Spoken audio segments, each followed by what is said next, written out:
स्वतंत्रता का अधिकार, राइट टू फ्रीडम। आर्टिकल 19 से 22 के तक इसके बारे में बहुत स्पष्ट रूप से समझाया हुआ है। आर्टिकल 19 के मुख्य 6 बिंदु है।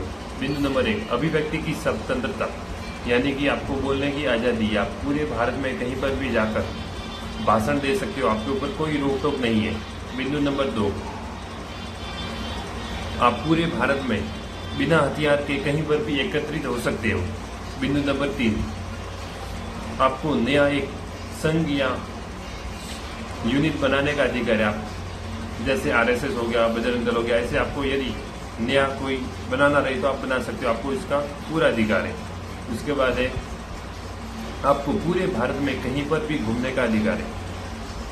आपके ऊपर कोई रोक टोक नहीं लगाई जाएगी, आप पूरे भारत में कहीं पर भी घूम सकते हो।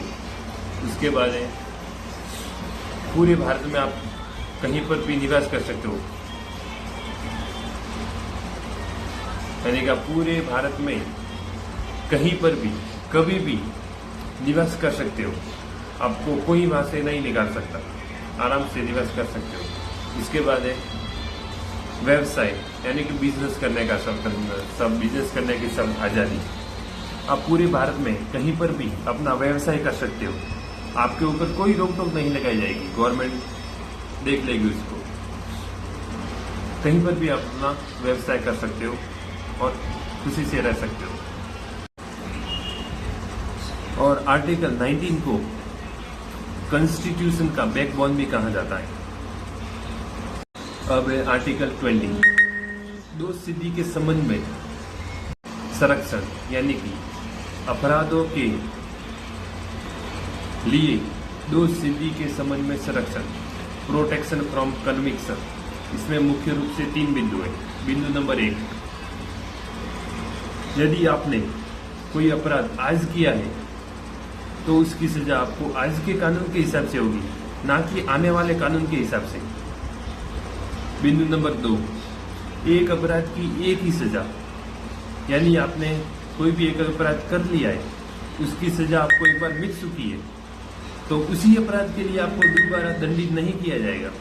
चाहे आप कहीं पर भी कोर्ट में, पुलिस के सामने जाकर कुछ भी कर सकते हो, कुछ भी बोलो तो गलत नहीं, नमस्ते वगैरह कर सकते हो, तो आपको दोबारा सजा नहीं मिलेगी एक चीज के लिए। कंफर्म हो गया होगा आपको भी। मुख्य उसके बाद है बिंदु नंबर 3, आपको खुद के विरुद्ध गवाही देने के लिए कोई फोर्स नहीं कर सकता, यानी कि आपको जबरदस्ती कोई भी अपराध स्वीकार नहीं करवा सकता, ये आपके पास अधिकार है। आर्टिकल 20 में इसको कोई निरस्त नहीं कर सकता, यानी कि आर्टिकल 20 को कोई नहीं हटा सकता। सिर्फ कुछ मामलों में हटाए जा सकते हैं, वो भी कई सालों पहले एक बार हटाया गया था। अभी इसका कोई ऐसा नहीं है, अभी कोई नहीं ऐसा हटा सकता इसको।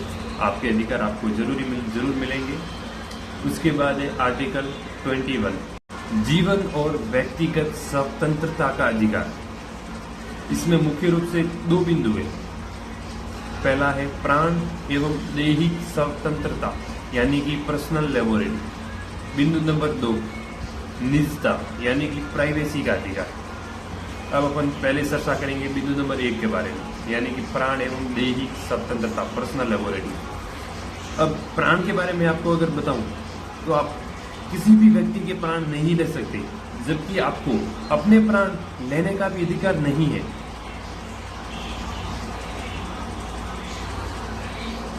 और दैहिक स्वतंत्रता, यानी कि पर्सनल लिबर्टी, जो चीजें आपको अपने जीवन को जीने के लिए जरूरी है, उन चीजों को आपसे कोई नहीं छीन सकता। ये आपको अधिकार है आर्टिकल 21 के बिंदु नंबर 1 में। और इस आर्टिकल 21 को भी कोई निरस्त नहीं कर सकता। कोर्ट के द्वारा यह बताया हुआ है कि किसी भी व्यक्ति को उसके जीवन को जीने के लिए जितनी भी चीजों की या वस्तुओं की आवश्यकता होती है, वो चीजें उसको मिलेगी, वो चीजें उनसे कोई नहीं छीन सकता। जैसे कि आप अपनी इच्छा के अनुसार यदि किसी से विवाह करना चाहते हैं तो आप कर सकते हैं, क्योंकि ये एक पर्सनल लायबिलिटी के अंदर आता है, क्योंकि ये आपको जीवन जीने के लिए जरूरी है। इसीलिए आप अपने मनपसंद के हिसाब से भी शादी कर सकते हैं, इसमें भी कोई प्रॉब्लम नहीं है।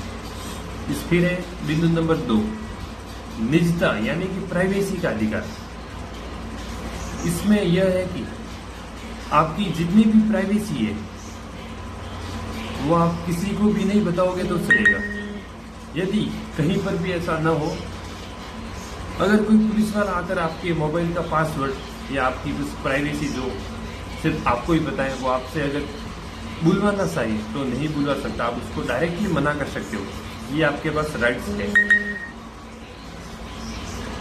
इसको कोई निरस्त भी नहीं कर सकता। जैसे एग्जाम्पल के तौर पर यदि कोई व्यक्ति आपकी कॉल रिकॉर्डिंग करता है तो उसके ऊपर आईटी एक्ट 66 के तहत एवं आर्टिकल 21 प्राइवेसी के तहत आप उस पर केस कर सकते हो। उसको फिर कुछ सालों की जेल वगैरह वो कोर्ट सजा सुना देगी आराम से। उसके बाद है आर्टिकल 22, कुछ मामलों में गिरफ्तारी और हिरासत से संरक्षण। इसमें मुख्य रूप से 3 बिंदु है। बिंदु नंबर 1, यदि किसी व्यक्ति ने कोई अपराध किया है या नहीं किया वो उस आदमी पर डिपेंड करता है, लेकिन कभी भी पुलिस किसी को अरेस्ट करने के लिए आती है तो उसे उस व्यक्ति को किए गए अपराध के बारे में बताना होगा कि आपको किस लिए अरेस्ट किया जा रहा है। अरेस्ट का कारण बताना होगा कि आपको आपने ये फलाना ढिंगरा फुकरा जो भी गलत काम किया है उसके लिए आपको हिरासत में लिया जाए या फिर अरेस्ट किया जा रहा है, तो उसका कारण बताना जरूरी है। बिंदु नंबर 2, उस व्यक्ति को अपनी इच्छा के अनुसार किसी भी वकील को सुनने का अधिकार है जो उसको उस केस से जमानत या छुड़वा पाए, उसकी सजा वगैरह कम करवा सकता है। अपनी इच्छा के अनुसार किसी भी वकील को वो सुन सकता है अपने केस को लड़ने के लिए। बिंदु नंबर 3, गिरफ्तार व्यक्ति को 24 घंटों के अंदर किसी भी नजदीकी क्षेत्र के मजिस्ट्रेट के सामने पेश करना होगा।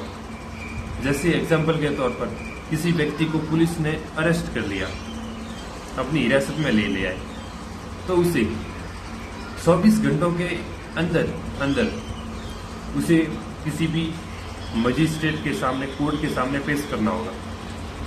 सिर्फ आने और जाने में लगा समय को निकालकर 24 घंटे ऐड करके उसको कोर्ट के सामने पेश करना होगा। फिर उसके बाद वो कोर्ट से वापस उस आदमी को बुलवा करके